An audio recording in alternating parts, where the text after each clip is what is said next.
To represent our next distinguished guest, the Deputy Executive Secretary of UN Economic Commission for Europe, Dmitry Maryasin. Welcome, Mr. Maryasin.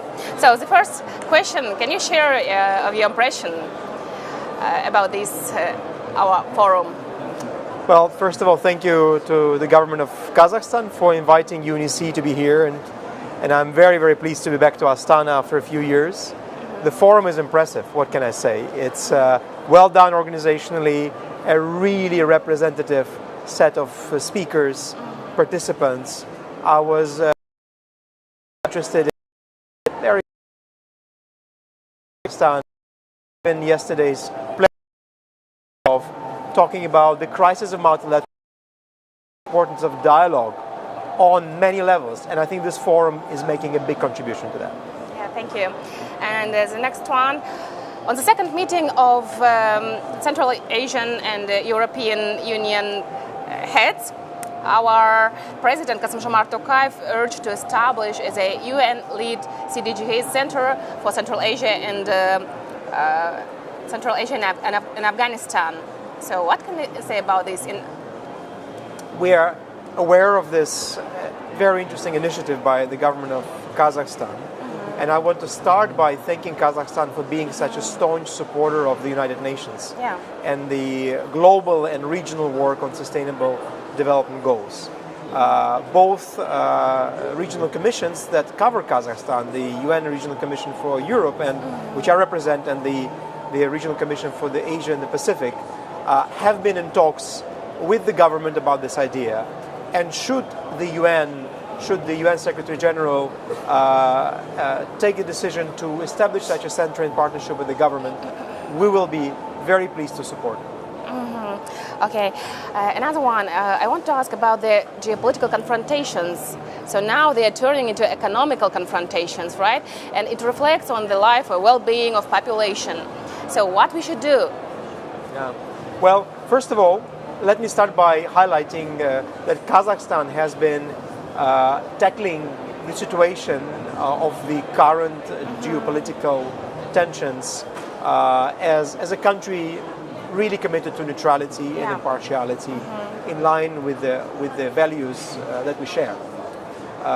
It is not easy for any country. It is especially tough for the region of Central Asia, which is dependent on trade flows, transport routes, and is in a way a connector between East and West. So when there are tensions, people in Central Asia might suffer, but there are also opportunities that come out of it, and I think one needs to be able to differentiate the very, very complex geopolitical issues and what's in it for small and medium enterprises, for freight forwarders, for the various sectors of the economy where Central Asian countries, including Kazakhstan, can benefit.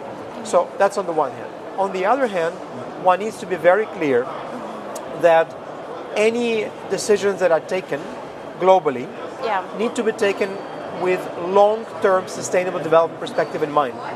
It is easy to cut off flows, but then people will suffer, environment might suffer, and it is extremely important that whatever the geopolitical tensions are, either related to the war in Ukraine or related, for example, to the situation in Afghanistan, we take a long-term perspective that is focused on people, on the environment, on social and economic stability at the same time.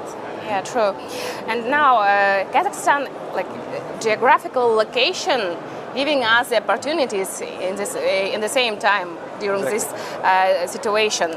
So I wanted to ask you, do Kazakhstan use all these opportunities or not? Well, I think Kazakhstan is doing really well at exploring and using opportunities. You're right.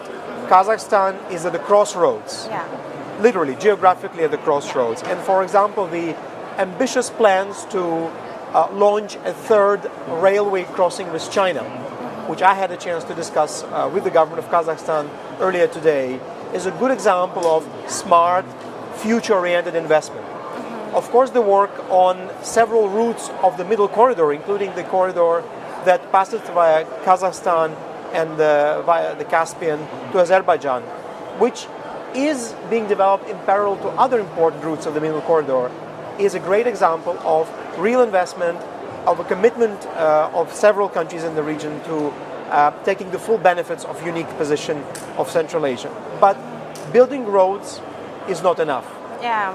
You need to have an investment strategy around infrastructure that would support those roads. You need to create jobs along the corridors, making them development corridors. You need to understand the market prospects for the goods, and then you need connectivity. You need border crossings to operate smoothly, and this is one of the topics in which UNICE is focused. How to bring common procedures in trade, common norms and conventions in transport, and make sure that border crossings function smoothly, that countries use common legal regime, including based on UN norms, and that, well, goods that are using wonderful roads can pass quickly enough for it to make economic sense. Otherwise, the competition with the sea route will still be there, given the volumes that you can transport by sea. And one needs to really calculate very carefully. So time spent waiting on the border for a truck is almost as important as the quality of the road you're building. Yeah. So it means that regional cooperation is lifting up now, right? Exactly. Regional cooperation was, I think, the focus of the discussion yesterday at the plenary session. We heard very strong to hear from the president.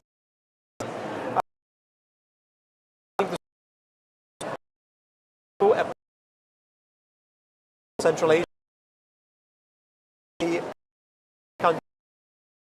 the two UN regional commissions, ESCAP and ECE, and also Afghanistan are part of this, well, special program that has been running for 25 years and that we hope will very soon gain new momentum with a specific funding mechanism and with attention at the higher level. So what you can say about the involvement of Kazakhstan in a strategy as a global gateway? Well, Global Gateway is an extremely important initiative of the European Union. Kazakhstan is developing a strategic partnership with the European Union. For example, we took note of the recently signed agreement that focuses on critical minerals, which are a priority for the European Union and frankly for the world, because critical minerals are literally critical for the green transition, for green energy transition, for scaling up of electric vehicles, for digitalization. So Kazakhstan, as a country that is rich in mineral resources, including critical minerals, has partnered with the EU strategically to become a supplier. Now, Global Gateway is about sustainability-focused infrastructure investment, and we're looking forward to hearing more news about specific projects in Kazakhstan that, for example, will help the country implement sustainable mining practices, helping crowd and finance into smart management of critical minerals, using them sustainably, in line with the UN Framework Classification of Resources and the UN Resource Management System, both of which, by the way, are now part of EU's own draft legislation. And that, for us, is one example of where Global Gateway, with significant investment from the European Union and the European Union banks, such as EBRD and EIB, can really make a difference. So investments will grow. We hope so. Oh, thank you. It was a pleasure to talk to you. Very much. So in a while, we'll have an interview with the CEO of Coursera. Stay tuned. Bye.